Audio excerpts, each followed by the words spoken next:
Hello and welcome back to the Best Bar None channel. I am Joe Carson Smith and today we are going to make the best oatmeal chocolate chip cookie bars.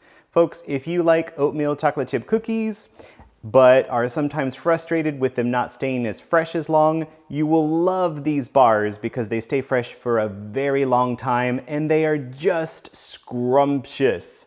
Love how they taste. So we're gonna get started by creaming our sugars and butter. As you know by now, we love Kerrygold butter. It is absolutely so creamy. So grab your Kerrygold butter. We're putting in 1 cup. So that's equivalent to 2 sticks of butter or an entire package of Kerrygold butter. Get that right into your mixer. And we're going to be adding to that 1 cup of brown sugar and 1/4 cup of white sugar. Now, you always want to cream these really well, so I'm going to get the mixer started on low, lock it up, and let them cream. We're going to ramp it up here once they start to mix. And I did forget to mention, let your butter get to room temperature before you start this recipe. If you start with refrigerated butter, it's just going to take that much longer to cream your butters and sugars. So they've started mixing. Turn it up a little bit more. On this KitchenAid, we're now on a 2. And we're up to a 4. And we're up to a 6. So I will see you in just a second once the butter and sugars have creamed.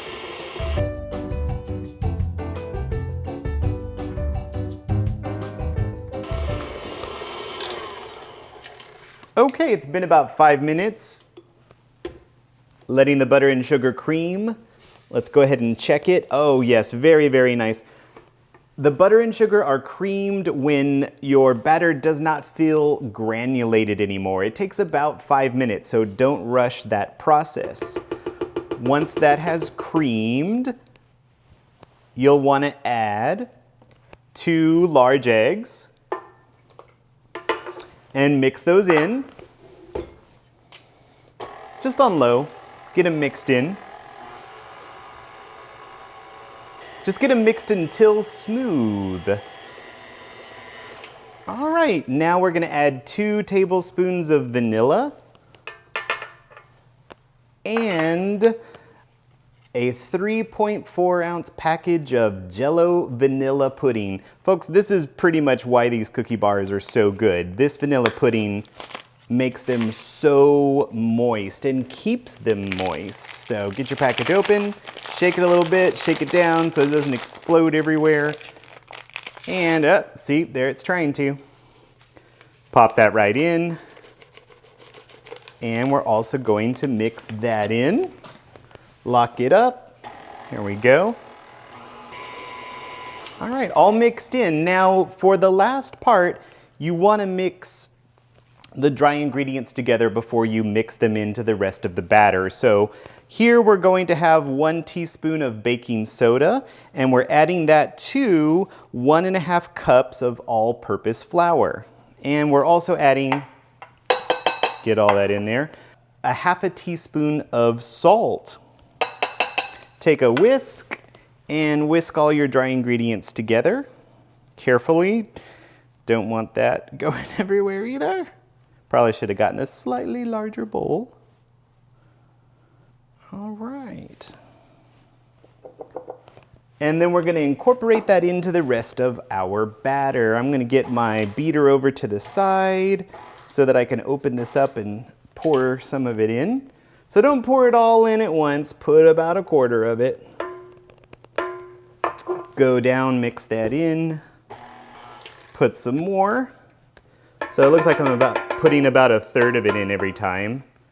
Go down, mix that in, and finish with the rest. Now, before we keep going, I still have some batter from earlier on the spatula, just a little bit, but scrape all that in, and then we're gonna do our final mix. Start it on slow.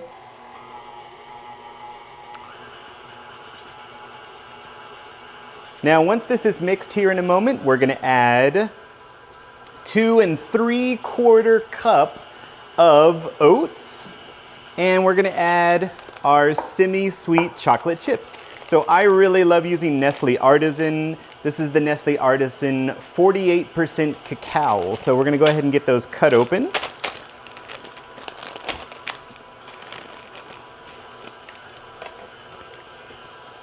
All right. So turn that off. And again, put all your oats in. And we just want to incorporate these together. And folks, don't try this at home without an actual mixer. You can't cream the butters and sugars properly without one. Don't use a hand mixer, and don't try to just do it by hand. It's just not going to turn out quite the same way. Turn up a little higher. And one more. We're on a 5 right now. So get that on a 5, get it really mixed together. And last but not least, we're gonna put our chocolate chips in.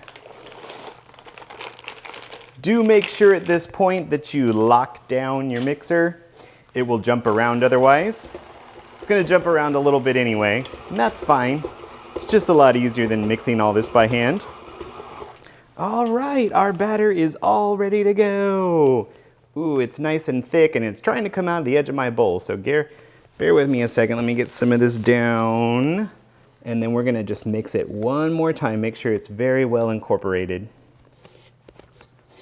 Okay, so we scrape down the sides of our bowl. And lock. Just one more time. Any last little stragglers that were on the side. All right, we are good. So let's clear off all of these bowls. Get them out of the way. And we're gonna prep our pan. So to prep the pan, you're going to get yourself a 9x13 pan. Bring it over. On top of my 9x13 pan, I have non-stick Reynolds heavy-duty foil. And I love that because when these cookie bars are done, you can lift them right out and cut them up very easily. So you form the foil on the outside, flip it over. This is a 9x13 that comes with a lid, so remove that and put your foil in and work it down the sides and you'll be good to go. If you have the correct side that's non-stick up, you will be able to read non-stick on the foil. Now, just to make sure these release from the pan very well, we're also going to put some baker's spray inside. Baker's spray has flour in it. So grab your baker's spray. Get that all on the bottom of your pan. Lift up your mixer. And let's get all of our batter in.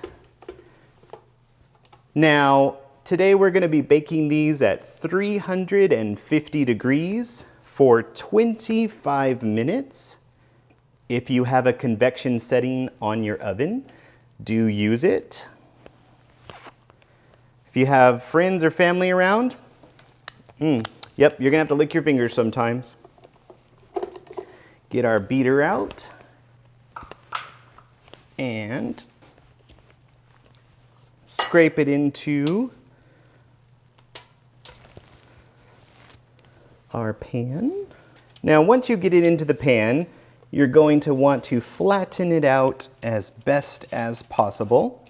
Now, at a certain point, once you've done this with your spatula, you really just go over it one more time and make sure it is very flat.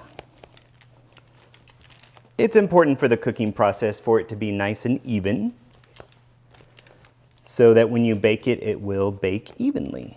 Let me bring this over so you can see how things are turning out. It tastes really good. So very good.